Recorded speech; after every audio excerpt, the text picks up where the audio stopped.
Bonjour à toutes et bonjour à tous.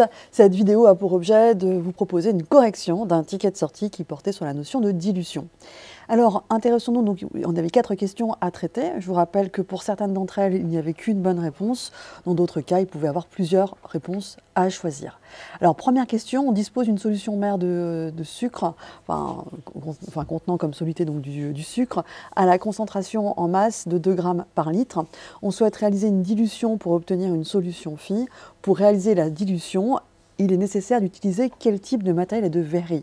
Alors la balance ici n'est pas nécessaire, la balance c'est plutôt pour la dissolution. Le verre à pied n'est pas non plus une verrerie qu'on a utilisée pour faire la dilution. En revanche, la fiole jaugée et la pipette jaugée étaient à choisir. Donc en fait, pourquoi la pipette jaugée? Donc la pipette jaugée c'est pour prélever la solution mère et la fiole jaugée c'est pour stocker la solution phi. Donc les réponses B et D étaient justes. Donc dans le ticket de sortie, il suffisait juste de colorier les réponses B et D. D'accord? Noircir ces 2 cases. Voilà. Ensuite, on revient à la question 1.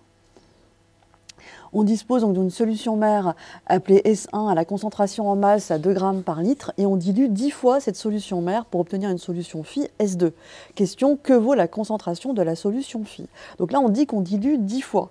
Donc ça veut tout simplement dire que la solution phi est 10 fois moins concentrée que la solution mère. Donc on peut aussi revenir sur la définition du facteur de dilution qu'on avait vu. Le facteur de dilution consiste à comparer la concentration de la solution mère, ici appelé CM1 pour concentration en masse de la solution 1, par rapport à la solution phi.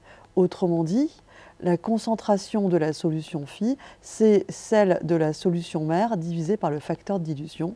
Donc 2 sur 10, on trouve 0,20 grammes par litre. En effet, il y a bien une unité pour la concentration en masse. Donc ici, la réponse attendue était la réponse C.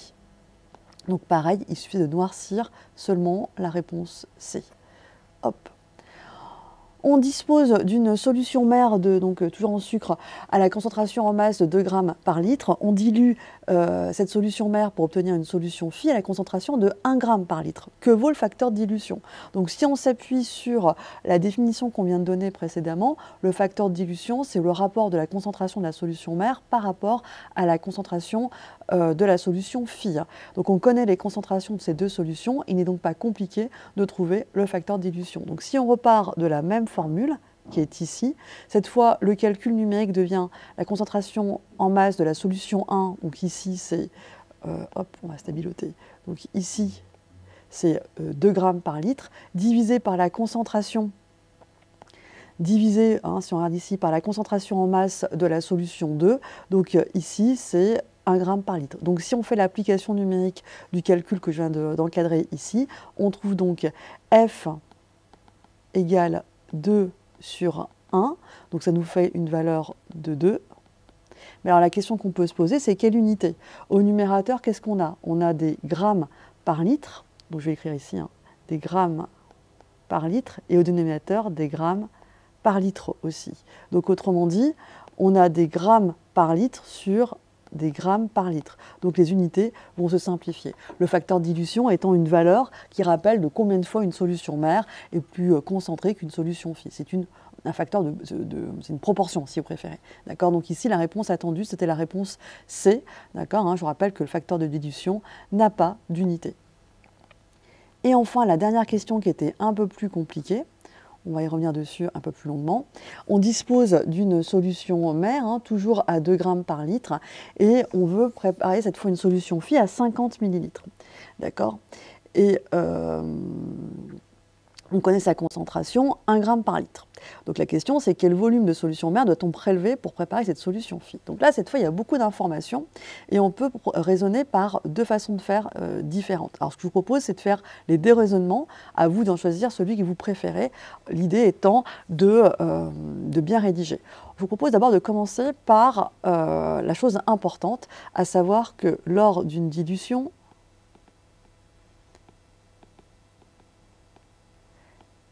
il y a conservation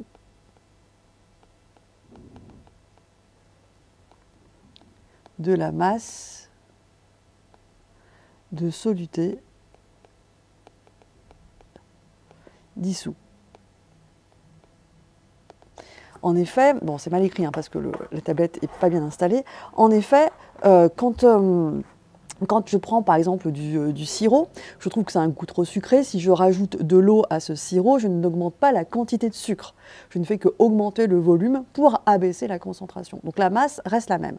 Dans la solution mère, si on revient à la définition de la concentration en masse, c'est quoi la concentration en masse? Eh ben, c'est la masse de sucre qu'on a dissous dans le volume de solution mère. Ici, ce volume de solution mère, il est appelé Vp. D'accord? Autrement dit, la masse de ce soluté dissous, de ce sucre dissous, c'est la concentration en masse de la solution mère fois son volume qu'on a prélevé. C'est ce qu'on cherche. Dans la solution phi, je peux dire que la concentration en masse de la solution phi, c'est la masse de soluté sur le volume de la solution qui est appelée Vphi de mémoire dans l'énoncé. Autrement dit, je vais vérifier tout de suite si on l'appelle Vphi ou si on l'appelle autrement. Vphi, voilà. Donc autrement dit, la masse, c'est égal à la concentration en masse de la solution phi fois le volume de la solution phi.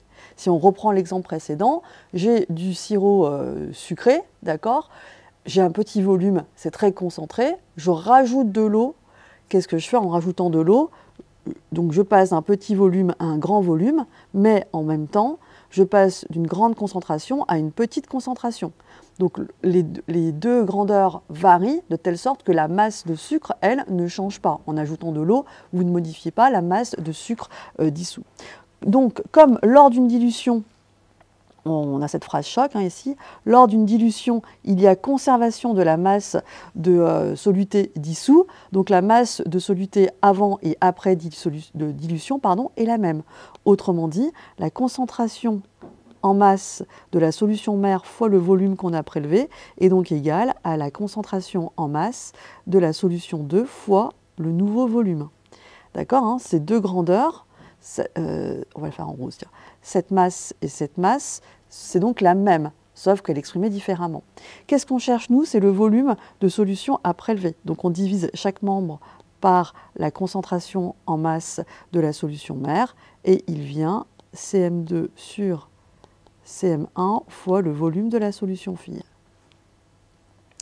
Autrement dit, si on fait l'application numérique, la concentration phi, sa concentration c'était 1 g, celle de la mère 2 g, et le volume de la solution phi 50 ml. Donc autrement dit, on a donc 1 g par litre divisé par 2 g par litre. Donc ça nous fait des grammes par litre sur des grammes par litre fois un volume qui vaut 50 millilitres. Donc gramme, ça simplifie, sur litre, ça simplifie. Donc on aura un résultat en millilitres. 1 sur 2, ça fait donc 0,5. 0,5 fois 50, hein, ça fait 25 millilitres. Donc ça, c'était la réponse attendue. Donc c'était la réponse D qui était ici attendue. Donc il fallait juste noircir, D. Alors, certains peut-être ou certaines préfèrent aussi passer par le facteur de dilution. Le facteur de dilution, je vous le rappelle, qu'est-ce que c'est? C'est rien d'autre que ce qu'on appelle, par définition, le facteur de dilution, c'est la concentration de la solution mère comparée à celle de la solution phi. Donc si on fait l'application numérique, on trouve 2 grammes par litre sur 1 gramme par litre, donc le facteur de dilution vaut 2. Comment on fait pour diviser par 2 la concentration? Eh bien, il faut multiplier par 2 le volume initial de solution mère. Donc, ça veut dire que le facteur de dilution, c'est égal aussi au rapport des volumes, Vphi sur Vp. D'accord? Autrement dit, le volume de solution mère qu'on cherche à prélever, c'est donc le volume final sur F. Autrement dit, c'est 50 sur 2, donc Vp égale 25 millilitres. Alors, on peut croire que c'est deux raisonnements différents. En fait, c'est juste une formulation autre que l'étape précédente. Regardez, Vphi sur Vp, c'est le facteur de dilution.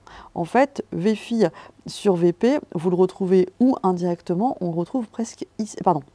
c'est l'inverse, c'est CM1 sur CM2, c'est celui-ci, voilà, c'est le facteur de dilution. Donc ici, qu'est-ce qu'on voit? On voit qu'on a l'inverse du facteur de dilution. Donc si le facteur de dilution c'est 2, effectivement, on a bien fait laser, on a bien fait Vp égale le volume de la solution phi divisé par 2. D'accord? Divisé par 2. Hein. Pourquoi? Parce qu'en fait, c'est CM2 sur CM1, et CM2 sur CM1, c'est l'inverse du facteur de dilution. Donc c'est bien divisé par 2. Donc en fait, on a fait la même chose, sauf qu'on a décomposé dans le deuxième cas en 2 étapes. J'espère que cette vidéo vous en dit un petit peu plus sur ce petit équivalent sortie, et je vous dis à bientôt.